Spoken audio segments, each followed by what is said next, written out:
Come as you are, as you were. Yes, I want you to be.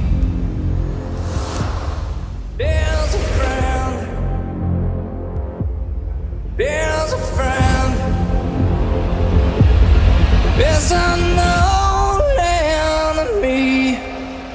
You think the four of you can save New York? You can't even save yourselves.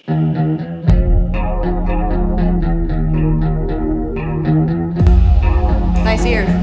The horns. Hey, what's going on the YouTube? It's SEL0320 representing JVSO. As you can see, I'm rocking a Luke Cage, and because Defenders is back, I went on and looked at the second episode, which is The Right Hook. It was actually a pretty epic episode because one of the things that it wasn't as epic as the first episode. Like the first episode cemented it as like, okay, now you know the power of the villain that you're up against.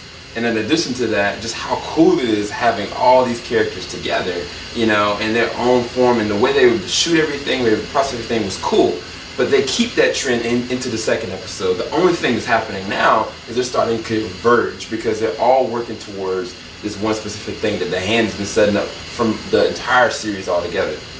Jessica's following up on the lead, and the person that went and was trying to get her to go and follow up from this guy that was kind of missing, and she's following behind that, and then she gets caught in the crossfire because the guy had C4 charges in the room, and then Misty Knight was investigating that same thing, so now she's on Misty Knight's. Well, when Misty Knight and her kind of like collide, I was kind of like, all right, this is going to be really interesting, but then it gets better because looking into Luke Cage in connection with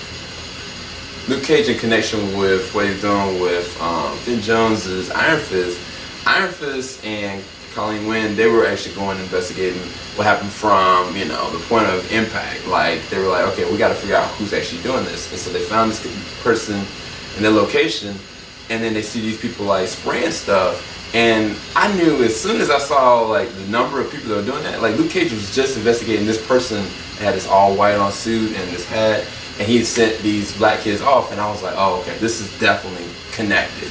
And so as soon as they converged, it was just like, okay, they're about to have this standoff.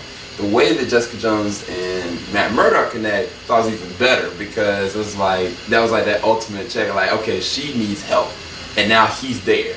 Luke Cage and their fight was just hilarious because Iron got humbled. He got legit humbled, and he had to kind of use his power, and Luke kind of just took it. It was just like, okay, where we going now? But then it kind of stopped. The thing that I'll say about this episode, though, is that this kind of felt like this really good rally of everybody together, even with Matt. Like him in the last episode, that like when he first started off at the beginning of this episode, and like he just couldn't take it anymore, and then like he stopped this one person from doing this. He kind of just looked like he was rattling. Like it was like he knew that's what he should be doing, but he knew he had to stop. And then when he met up with Foggy, like that conversation is probably one of the best parts about this entire thing, because I was like, what is wrong? Like, why is Daredevil faulting himself? And I think even with Foggy kind of saying, I'm not faulting you for this. I know, you know, why you did this, but is this healthy for you? Will this eventually kill you, kind of thing? And even the way he kind of described it, it was like an AA meeting. Like he was like, look, I'm gonna give you this distraction so you don't get involved in this. Literally, he know the distraction that he probably gave him was, this is the situation. So I don't know if Foggy tipped Matt off for it with the whole situation at the end, but I guess it's gonna be interesting to see what happens forward. I'll give this episode an 8.5 out of 10. I don't think it was better than the first episode, but it was definitely really entertaining, and it definitely connected all the characters very well. Hopefully y'all enjoyed this review. Keep it locked. JVS ain't gonna stop. Peace, everybody. You can't even save yourselves.